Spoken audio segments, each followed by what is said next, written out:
भारत के civil aviation minister के राममोहन नायडू जी, तेलंगाना के chief minister Revanth Reddy ji, Safran group से जुड़े सभी महानुभाव, देवी और सज्जनों, मुझे समय की सीमा है क्योंकि मुझे पार्लियामेंट पहुंचना है।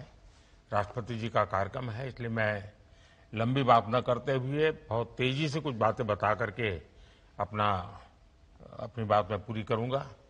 आज से भारत का एविएशन सेक्टर एक नई उड़ान भरने जा रहा है। साफरान की नई फैसिलिटी भारत को एक ग्लोबल एमआरओ हब के रूप में स्थापित करने में मदद करेगी। ये एमआरओ फैसिलिटी हाईटेक एरोस्पेस की दुनिया में युवाओं के लिए नए अवसर भी बनाएगी। मैं अभी 24 नवंबर को ही साफरान बोर्ड और मैनेजमेंट के लोगों से मिला हूं। पहले भी मेरी उनसे मुलाकातें हुई हैं। हर चर्चा में मुझे उनमें भारत को लेकर विश्वास और उम्मीद दिखाई दी है। मुझे उम्मीद है कि साफरान का भारत में इन्वेस्टमेंट आगे भी इसी गति से जारी रहेगा। आज इस फैसिलिटी के लिए मैं टीम साफरान को बहुत बहुत शुभकामनाएं देता हूं। साथियों, आप भी जानते हैं पिछले कुछ वर्षों में भारत का एविएशन सेक्टर भूतपूर्व गति से आगे बढ़ा है। आज भारत दुनिया के सबसे तेजी से बढ़े डोमेस्टिक एविएशन मार्केट में शामिल है। हमारा डोमेस्टिक मार्केट अब दुनिया में तीसरा सबसे बड़ा मार्केट है। आज भारत के लोगों का एस्पिरेशंस एक नए आसमान पर है। ऐसे में भारत में एयर ट्रेवल की डिमांड लगातार बढ़ रही है और इसलिए हमारे एयरलाइंस लगातार अपने एक्टिव फ्लीट को बढ़ा रही है। भारत की एयरलाइन कंपनियों ने 1500 से ज्यादा नए एयरक्राफ्ट का ऑर्डर दिया है। साथियों, भारत के एविएशन सेक्टर में तेज एक्सपेंशन के चलते maintenance, repair and overhaul MRO की सुविधाओं की जरूरतें भी बढ़ रही है। हमारा 85% एमआरओ का काम देश के बाहर होता रहा है। इससे खर्च बढ़ता था, समय ज्यादा लगता था और एयरक्राफ्ट लंबे समय तक ग्राउंडेड रहते थे। ये स्थिति भारत जैसे विशाल एविएशन मार्केट के लिए ठीक नहीं थी। इसलिए आज भारत सरकार देश के दुनिया के एक बड़े एमआरओ केंद्र के रूप में विकसित कर रही है। अब पहली बार देश में एक global OEM deep level servicing की सुविधा स्थापित कर रहा है।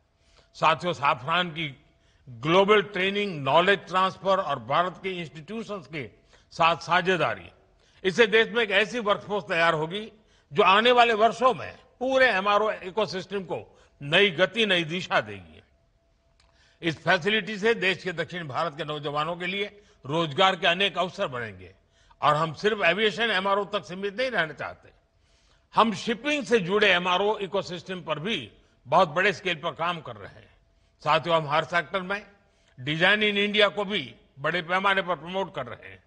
मैं साफरान की टीम से आग्रह करूंगा कि आप भारत में एयरक्राफ्ट इंजन और कंपोनेंट डिजाइन की संभावनाओं को भी एक्सप्लोर करें। इसमें एमएसएमईज का हमारा बहुत बड़ा नेटवर्क और हमारा युवा टैलेंट पूल आपको बहुत मदद करेगा। साफरान एरोस्पेस प्रोपल्शन सिस्टम पर बड़े स्तर पर काम करता है। मैं चाहूंगा कि आप प्रोपल्शन डिजाइन और मैन्युफैक्चरिंग के लिए भी भारत के टैलेंट और अवसरों का उपयोग करें।